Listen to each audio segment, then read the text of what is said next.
लोकसभा चुनावों की तारीखों के ऐलान के साथ ही तत्काल प्रभाव से आदर्श आचार संहिता लागू हो गई है। यह पहला मौका होगा जब देश में 9 चरणों में लोकसभा चुनाव कराए जाएंगे। 16वें लोकसभा चुनाव 7 अप्रैल से 12 मई के बीच 9 चरणों में कराए जाएंगे और मतगणना 16 मई को होगी। दिल्ली के विज्ञान भवन में प्रेस वार्ता को संबोधित करते हुए मुख्य चुनाव आयुक्त वीएस संपत ने कहा कि लोकसभा चुनाव के साथ 3 राज्यों आंध्र प्रदेश, ओडिशा और सिक्किम में विधानसभा चुनाव भी संपन्न कराए जाएंगे। First date of poll shall be on 7th April 2014. The last one being 9th poll day shall be on 12th May. Counting for all this shall take place on 16th May. Friday, it is expected counting will be over in a single day. इन तिथियों को राज्यों में होने वाले चुनाव के लिहाज से देखें तो आंध्र प्रदेश में 2 चरण यानी कि 30 और 7 मई, अरुणाचल प्रदेश में 1 चरण 9 अप्रैल, असम में 3 चरण 7, 12 और 24 अप्रैल, बिहार में 6 चरण 10, 17, 24 और 30 अप्रैल के साथ साथ 7 और 12 मई, छत्तीसगढ़ में 3 चरण 10, 17 और 24 अप्रैल, गोवा में 1 चरण 17 अप्रैल, गुजरात 1 चरण में 30 अप्रैल, हरियाणा 1 चरण में 10 अप्रैल, हिमाचल प्रदेश 1 चरण में 7 मई, जम्मू कश्मीर 5 चरणों में 10, 17, 24, 30 अप्रैल और 7 मई, झारखंड 3 चरणों में 10, 17 और 24 अप्रैल, कर्नाटक 1 चरण 17 अप्रैल, केरल 1 चरण 10 अप्रैल, मध्य प्रदेश में 3 चरण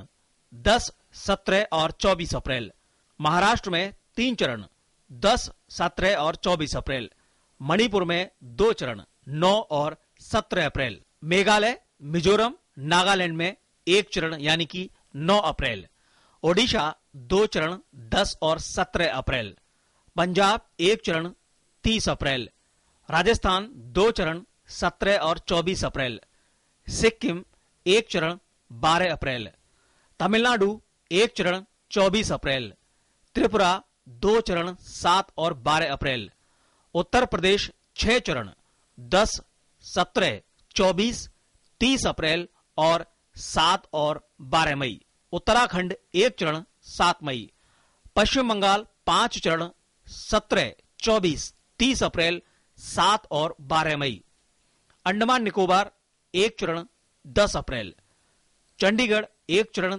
10 अप्रैल, दादर नगर हवेली 1 चरण 23 अप्रैल, दमन दीव 1 चरण 30 अप्रैल, लक्षद्वीप 1 चरण 10 अप्रैल, एनसीआर दिल्ली में 1 चरण 10 अप्रैल और पांडिचेरी 1 चरण 24 अप्रैल।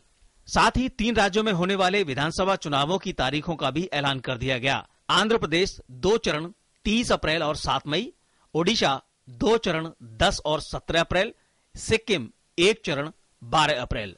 अब तक करीब 81.4 करोड़ मतदाता इस बार के चुनाव के लिए वोट डालने के लिए तैयार हैं, लेकिन आयोग ने एक बार फिर वोटर लिस्ट में शामिल होने के लिए मौका दिया है। नए मतदाता 9 मार्च तक वोटर लिस्ट में नाम शामिल करवा सकते हैं, जिसके लिए आयोग बड़ी संख्या में शिविर लगा रहा है। आयोग ने स्वतंत्र एवं निष्पक्ष चुनावों के लिए मनी पावर का इस्तेमाल रोकने के सख्त कदम उठाए हैं और काले धन के इस्तेमाल पर कड़ी नजर रहेगी। चुनाव आयोग ने 16वीं लोकसभा के लिए अब तक के सबसे ज्यादा दिनों के मतदान की तिथियां घोषित की हैं। आयोग का मानना है कि इस बार सबके लिए लेवल प्लेइंग फील्ड होगा और ज्यादा से ज्यादा लोग मतदान के लिए घरों से बाहर निकलेंगे। आयोग का यह भी मानना है कि इस बार के चुनाव अभूतपूर्व होंगे। कैमरामैन योगेश के साथ ऋषि कुमार, डीडी न्यूज, दिल्ली।